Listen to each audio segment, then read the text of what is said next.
Hi, இன்றைக்கி ஒரு சூப்பரான ஒரு ரெசிபி பார்ப்போம் வாங்க. ஸ்வீட் ரெசிபி தான்.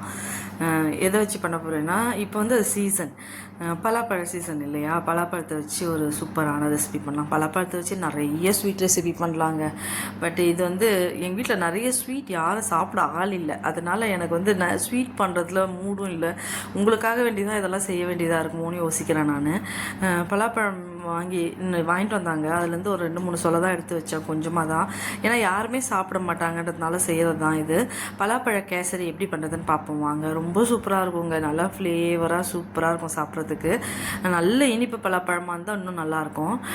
அதனால தான் சரி எடுத்து வச்சு ரெடி பண்ணிகிட்டே இருந்தேன். சரி செய்வோம். பலாப்பழத்தை வச்சு பாயாசம் பண்ணால் சூப்பராக இருக்கும். நெக்ஸ்ட் வந்து இந்த கொழுக்கட்டை பண்ணுவாங்க, அது கூட ரொம்ப நல்லாயிருக்கும், செம்மையாக இருக்கும். நிறைய விஷயங்கள் பண்ணலாம் பலாப்பழத்தை வச்சு. நான் இன்றைக்கி வந்து உங்களுக்கு ஒரு சிம்பிளான ஒரு கேசரி பண்ணுறேன். இப்போ சீசன் தான், எல்லோரும் செஞ்சு சாப்பிட்டு என்ஜாய் பண்ணுங்கள். மிக்சியில் வந்து ஒரு பலாப்பழம் ஒரு 2 பீஸ் எடுத்து போட்டு நல்லா கிரைண்ட் பண்ணிக்கிட்டேன். நான் பண்ண பொறுத்து ரொம்ப கொஞ்சம் குவான்டிட்டி தான், அதனால் நான் ரொம்ப கம்மியாக தான் எடுத்துக்கிறேன். உங்களுக்கு எவ்வளோ குவான்டிட்டி வேணுன்றதை பொறுத்து நீங்கள் எடுத்துக்கோங்க. ஒரு பலாப்பழத்தை நல்லா 2 சொலையை போட்டு நல்லா அரைச்சி எடுத்துக்கிட்டேன் மிக்சியில். நெக்ஸ்ட் வந்து ஒரு பலாப்பழத்தை துண்டாக பீஸாக குட்டியாக கட் பண்ணி வச்சுக்கிட்டேன். நெக்ஸ்ட்டு கடாய் வச்சுக்கோங்க, ஆயில் போட்டுக்கோங்க. ஆயில் இல்லை, சாரி, நெய் போட்டுக்கோங்க. நெய்யில் தான் நான் மொத்தமே பண்ணேன். இதை நெய் நல்லா போட்டுக்கோங்க. கொஞ்சமாக பண்ணுறதுனால நான் நெய்யில் பண்ணேன். நீங்கள் நிறைய பண்ணிங்கன்னா அவ்வளோ நெய் தேவைப்படாது. கொஞ்சம் ஆயிலும் நெய்யும் மிக்ஸ் பண்ணிக்கோங்க. சாரி, நெய் போட்டுட்டு முந்திரி போட்டுக்கோங்க. முந்திரியும் நான் அதை கூடயே போட்டுட்டு, கூட ரவை வந்து ஒரு சின்ன கப்பில் ஒரு ரவை எடுத்துட்டேன். அந்த கப்பு ரவையும் கூட கொட்டி நல்லா வறுக்கணும் நெய்யில் போட்டு. முந்திரி செவந்து வந்துச்சுன்னா ரவையும் நல்லா வறுந்துச்சுன்னு அர்த்தம். அந்த மாதிரி நல்லா வறுத்துக்கோங்க.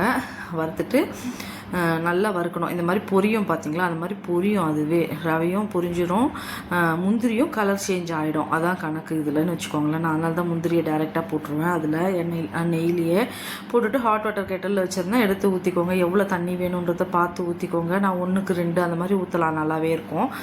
நல்லா ரவை வறுப்பட்டதுக்கப்புறமா இந்த மாதிரி சுடு தண்ணியை ஊற்றிட்டு நல்லா கிண்டிகிட்டே இருங்க. கிண்டிட்டு இருக்க சொல்ல கொஞ்சம் அந்த ரவை வெந்ததுக்கப்புறம் 1.5 கப்பு, அந்த நான் எடுத்த கப்பில் 1.5 கப்பு சர்க்கரை எடுத்துக்கிட்டேன். ஏன்னா பலாப்பழம் ஸ்வீட் இருக்கு இல்லையா, போதும்னு சொல்லிட்டு 1.5 கப்பு ரவை சர்க்கரை போட்டுக்கோங்க.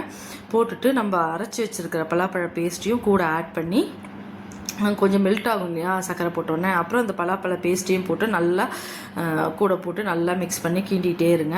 கிண்டிட்டு கடைசியாக இறக்கிறதுக்கு முன்னாடி கொஞ்சம் நெய் போட்டு கிண்டுங்க. கிண்டிட்டு நெக்ஸ்ட் வந்து நீங்கள் இந்த கட் பண்ணி வச்சுக்கிற பீசஸ் இருக்குது இல்லையா, பலாப்பழ பீசஸ் குட்டியாக, அதை நிறைய கூட போட்டுக்கலாங்க. உங்களுக்கு எவ்வளோ வேணுமோ அதுதான் பொத்து போட்டுக்கோங்க. நான் வந்து அந்த கட் பண்ண பீசஸும் அது கூட ஆட் பண்ணிவிட்டு நல்லா கிண்டி, அந்த நல்லா தெரியும் நமக்கு, அந்த கலர் வந்து ஒரு மாதிரி கிளாஸியாக வரும் கேசரியில்.